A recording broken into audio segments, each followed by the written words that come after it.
bang napapansin sa iyong Yan nga saan? kapaligiran? DJ kay to DJ sila. Kay dumi na Yan kung mga regata nyo. ang hangin, pati na ang mga ilog natin.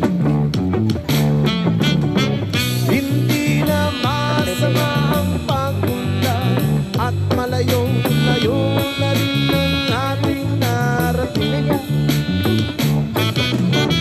Ngunit masdan mo ang tubig sa dagat, dati kulay asin, ngayon'y naging itim. Ang mga tubig ating kinalat sa hangin, sa langit, wag na nating paabutin. Kung tayo'y pumanaw man sa riwang hangin, sa langit natin matitikman.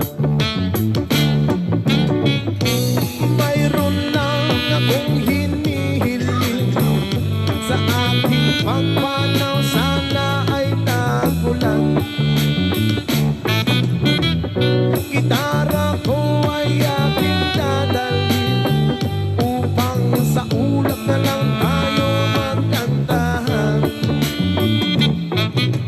Ang mga bata ngayon lang isinilang, may hangin pa kayang matitikman. May mga puno pa kaya silang aakyatin, may mga ilog pa kayang lalanguyan. Bakit di natin pag-isipan ang nangyayari sa ating kapaligiran? Hindi na masama ang pagpunlad kung hindi nakakasira ng kalikasan. Darating ang panahon, mga ibong gala ay wala na madadapuan. Umasdan mo ang mga punong dati ay kay tatag, ngayon ay namamatay dahil sa ating kalokohan.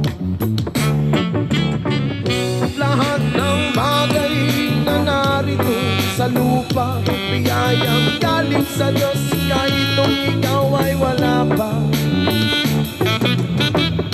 Ingatan natin at huwag nang sirain pa, kapag kanyang binawi tayo'y mawawala na.